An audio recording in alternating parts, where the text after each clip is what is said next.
हम्म। सबसे पहले आप लोगों को ये पता होना चाहिए कि आपकी जो इंसुलिन होती है ना, उसकी स्टोरेज, रिलीज, ये सारा कुछ होता किस तरह है।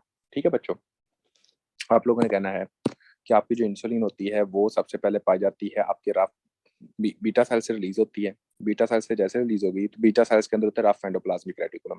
ये रफ एंडोप्लाज्मिक रेटिकुलम के अंदर जब इंसुलिन होती है तो उसको हम कहते हैं प्री प्रो इंसुलिन। क्या कहते हैं? एक तरह का प्री प्रो इंसुलिन। ये प्री प्रो इंसुलिन आपके रफ एंडोप्लाज्मिक रेटिकुलम के होती है, अंदर होती है।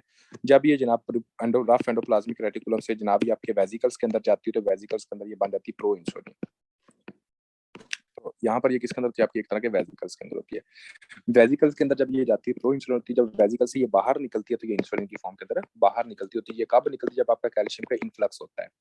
और ये कब होता है ये मैंने आप लोगों को बताया हुआ था, ये भी हम आगे जाकर भी डिस्कस करते हैं। जैसे ही इंसुलिन बाहर निकलती है तो इसके साथ सी पेप्टाइड भी बाहर निकलता है। ये इसका काम होता है। सबसे पहले मैंने क्या कहा कि आपके बीटा सेल्स जो होते हैं उसके अंदर इंसुलिन स्टोर होती है, प्री प्रो इंसुलिन होती है, फिर आपकी प्रो इंसुलिन बनती है वेजिकल्स के अंदर, फिर वेजिकल से कैल्शियम जो होता है उसको बाहर निकलवाता है। जब कैल्शियम जो होगा वो बाहर निकलवाएगा तो इंसुलिन बन जाएगा। ठीक हो गया? ये सारा काम होता है। देखें for example, pre pro insulin synthesize in rough endoplasmic reticulum. उसके बाद आगे क्या है? Cleavage of pre signals pro insulin बन जाती है in stored in secretory granules. यहाँ पर वेजिकल्स ग्रैन्यूल्स की बात की हुई है। Cleavage of pro insulin exocytosis of the insulin C peptides. फिर क्या होता है? दोनों बाहर निकलते हैं। इंसो वो जब भी इंसुलिन आपकी बॉडी से बाहर बनेगी नेचरली तो सी पेप्टाइड भी बाहर निकलेगा। तो इंसुलिनोमा क्या है? इंसुलिनोमा वो ट्यूमर होती है जिसके अंदर इंसुलिन की प्रोडक्शन बहुत ज्यादा होती है। जब इंसुलिन की प्रोडक्शन बहुत ज्यादा होगी तो सी पेप्टाइड की प्रोडक्शन बहुत ज्यादा होगी कि नहीं होगी? लेकिन अगर एक बंदा बाहर से अगर इंसुलिन ले रहा है तो उसके अंदर सी पेप्टाइड की प्रोडक्शन है कम होगी, उसके अंदर नहीं ज्यादा होगी। लेकिन इंसुलिनोमा वाला जो पेशेंट होगा उसके अंदर क्या होगी? सी पेप्टाइड की प्रोडक्शन क्या होगी? वो एक तरह की ज्यादा होगी। यहाँ पर क्या है? C peptide are high in insulinoma and sulfonylurea use where is exogenous insulin lack C peptide. Sulfonylurea के अंदर क्यों होती है? क्योंकि सल्फोनाइलूरिया आपकी सिक्रीशन ज्यादा करता है इंसुलिन की, इस वजह से सल्फोनाइलूरिया के अंदर भी होती है। ठीक होगा? ये हम मैकेनिज्म जो है वो बाद में अभी देखते हैं। ये देखिए यहाँ पर क्या लिखा हुआ है। यहाँ पर ये अब हम एक तरह का रेगुलेशन देखते हैं कि ये रेगुलेशन वाला क्या हिसाब होता है। देखिए बच्चों, सबसे पहले आप लोगों ने ये देखना होता है कि हाँ जी जनाब, कोई भी आपकी अगर इंसुलिन आपके आई, ठीक है, इंसुलिन जैसे आपकी आती है तो इंसुलिन लगी जनाब आपके सेल के रिसेप्टर के साथ जिसको हम कहते होते हैं tyrosine phosphokinase, tyrosine kinase. Tyrosine receptor के साथ लगती है तो वहां पर टायरोसिन फास्फोराइलेशन का प्रोसेस होता है। जब टायरोसिन फास्फोराइलेशन का प्रोसेस होता है तो दो सिग्नल्स होते हैं।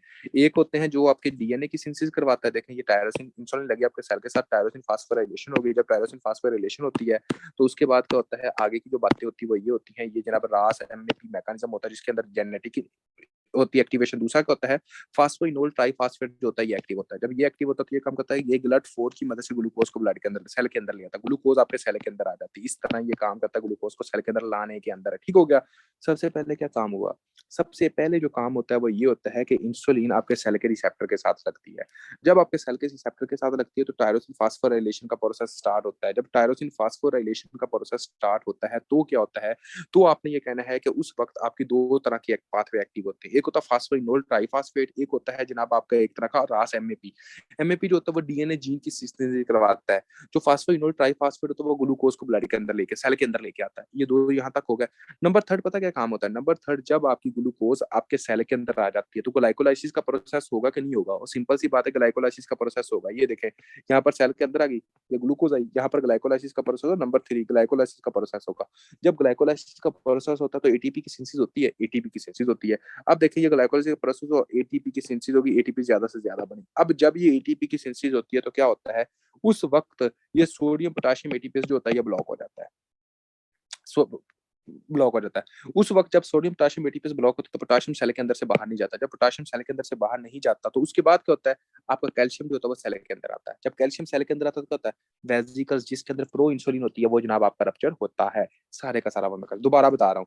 सबसे पहले इंसुलिन आती है, इंसुलिन जनाब आपके सेल के साथ लगती है। टायरोसिन फास्फोकाइनेज का मैकेनिज्म होता है, फास्फोराइलेशन होती है। दो मैकेनिज्म चलते हैं कि जेनेटिक एक्टिवेशन करवाता है। दूसरा ये होता है जनाब आपका एक तरह का फास्फोइनोल ट्राइफॉस्फेट को करवाता है जिसके अंदर ग्लूकोज GLUT4 रिसेप्टर की मदद से जनाब आपके सेल के अंदर आ जाती है ग्लूकोज। फिर ये ग्लूकोज जनाब ग्लाइकोलाइसिस होती है, एटीपी की प्रोडक्शन होती है।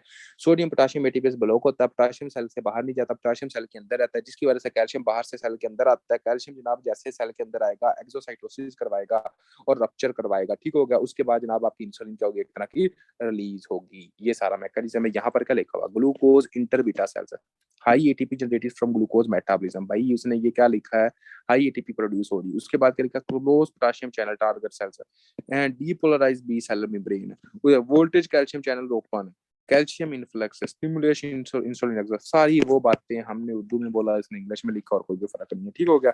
अब देखें जनाब, ये सारा कुछ हो गया। अब आगे आपको पता होना चाहिए कि आपके जो सिर्फ और सिर्फ कुछ ऐसे सेल्स होते हैं जो कि जनाब आपके इंसुलिन के ऊपर डिपेंडेंट होते हैं। ग्लट, जैसा कि फॉर एग्जांपल ये ग्लूकोज हैं, ये कैरियर होते हैं जो जनाब आपके ग्लूकोज को लेकर जा रहे होते हैं। ठीक हो गया।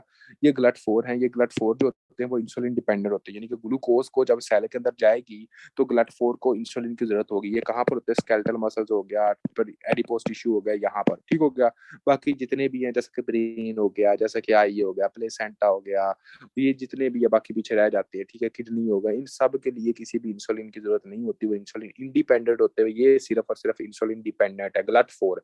यहाँ पर देखें, बाकी आपने रट्टा लगाना है बच्चों, और कोई उसका लॉजिक नहीं। इंसुलिन डिपेंडेंट ग्लूकोज ट्रांसपोर्टर का गलट फोर है, एडिपोज टिश्यू स्ट्रैटेड मसल्स होते हैं, एक्सरसाइज कैन इंक्रीज। इस वजह से कहते हैं कि जिस बंदे को शुगर, उसको एक्सरसाइज करनी चाहिए। इंसुलिन इंडिपेंडेंट कौन कौन से होते हैं, ग्लट वन के अंदर sir cornea, placenta. GLUT two के अंदर क्या होता है, आपका बीटा आइलेट्स और लीवर आ जाते हैं, किडनी और जीआईटी ट्रैक टू वे होती है। ग्लट थ्री के अंदर का ब्रेन और प्लेसेंटा आता है। ग्लट फाइव के अंदर फ्रुक्टोज, स्पर्मेटोसाइट, जीआईटी ट्रैक आता है। उसके बाद सोडियम ग्लूकोज ट्रांसपोर्टर होते हैं, वो जनाब किडनी के अंदर, स्मॉल इंटेस्टाइन के अंदर होते हैं। ठीक है। ब्रेन आपका जो होता है वो सबसे पहले ग्लूकोज यूज करता है, कीटोन्स भी यूज करता है, लेकिन आरबीसी सिर्फ और सिर्फ ग्लूकोज ही यूज करते हैं, वो कीटोन्स यूज नहीं करते RBC. Brain prefer glucose but may use ketone bodies during starvation. Red blood cells utilise glucose as they lack mitochondria for aerobic metabolism. ठीक हो गया। बाकी ये सारे इंडिपेंडेंट होते हैं, इसको रट्टा लगाने वाली बात है। इंसुलिन का काम क्या होगा, इंसुलिन का काम होगा ग्लूकोज के लेवल को ब्लड के अंदर कम करना। तो इंसुलिन वो सारे काम करेगी जो ब्लड के अंदर ग्लूकोज के लेवल को कम करती होगी, जैसा कि ग्लाइकोलाइसिस को ये ज्यादा से ज्यादा करवाएगी, ग्लाइकोजिनोलाइसिस को ये इनहिबिट करवाएगी, ग्लूकोनियोजेनेसिस को ये इनहिबिट करवाएगी, उसके बाद जनाब आपकी लिपोलाइसिस को ये इनहिबिट करवाएगी, ट्राइग्लिसराइड के लेवल को ये ब्लड आपकी बॉडी के अंदर ज्यादा करवाएगी।